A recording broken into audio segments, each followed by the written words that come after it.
Hello, welcome back. Have you ever wondered why in some families one child does more? They help more.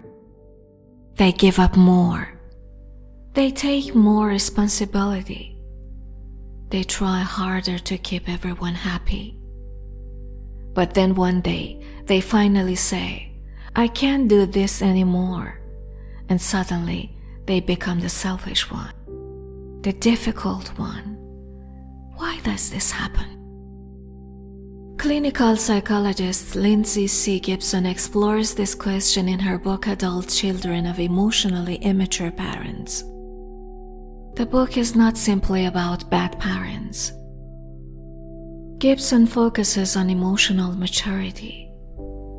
A parent can love their child and still struggle to provide emotional connection. They may provide food, shelter, education, and everything a child physically needs, but still have difficulty understanding the child's emotional world. The child may grow up thinking, my feelings don't really matter here. And when that happens, something important can change. Instead of simply being a child, the child may start taking responsibility for the emotional atmosphere of the family. They learn to keep the peace. They learn to help. They learn to avoid conflict. They learn to understand everyone else's feelings. But they may never learn to ask, what do I feel? Gibson describes 4 broad patterns of emotionally immature parents. The first is the emotional parent. This parent can be highly reactive or emotionally unstable. The child may constantly monitor the parent's mood. Instead of thinking about their own feelings, they think, how is mom feeling today? Is that angry? What can I do to make things better? The second is the driven parent. This parent may be focused on achievement, perfection, or making everything better. The child may receive the message that being successful, responsible, or perfect is what makes them worthy. So the child keeps trying and trying and trying, hoping that one day they will finally feel, I'm good enough. The third is the passive parent. This parent avoids difficult situations and conflict. They may not actively create problems, but they may also fail to step in when something needs to be addressed. The child can end up feeling, nobody is really protecting me. And the fourth is the rejecting parent. This parent tends to withdraw from emotional closeness. The child's feelings may be dismissed, ignored, or treated as an inconvenience. The child may eventually believe, my needs are too much. These 4 patterns are described by Gibson as different forms of emotionally immature parenting. But what happens to the child? Some children become extremely responsible. They become independent. They become the problem solvers. They become the ones everyone can rely on. From the outside, they may look incredibly strong. But inside, they may be exhausted. And there may be one question they have never learned to answer. What about me? This can continue into adulthood.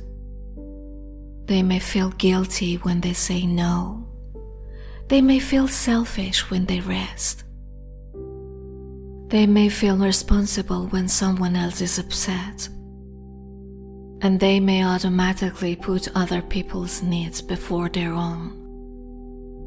According to Gibson, adult children of emotionally immature parents can carry these patterns into their adult relationships even long after childhood is over. And this brings us back to our original question. Why can the most selfless child become the bad one? Because their family may become used to their sacrifice. As long as they help, they're good. As long as they stay quiet, they're loving. As long as they put everyone else first, they're the perfect child. But what happens when they finally set a boundary? What happens when they say, I can't do that? This is my decision. I have needs too. Sometimes people who benefited from their constant availability may interpret the change as rejection. But perhaps the person hasn't become selfish. Perhaps they have simply stopped abandoning themselves. And this is one of the most important ideas in the book. Healing doesn't necessarily mean cutting your parents out of your life. It means understanding the pattern. It means asking, why is saying no so difficult for me? Why do I feel guilty when someone is disappointed? Why do I automatically feel responsible for other people's emotions? Why do I know what everyone else needs but struggle to know what I need? These questions can help us reconnect with our authentic selves. Because sometimes after years of living according to other people's expectations, we don't even know what we genuinely want anymore. We know what our family wants. We know what our partner wants. We know what our children want. We know what everyone expects from us. But then we ask ourselves, what do I want? And there's silence. That silence is worth listening to. Setting boundaries doesn't mean that you don't love someone. You can say, I love you, but I can't take responsibility for this. I understand that you're upset, but this is still my decision. I want to help you, but I can't solve every problem for you. A healthy boundary isn't a wall. It's a line that tells us where our responsibility ends and another person's responsibility begins. And perhaps the most powerful message of this book is simple. You don't have to erase yourself to be a good child. You don't have to sacrifice your entire life to prove that you love your family. And choosing your own life doesn't automatically mean that you don't care about the people you love.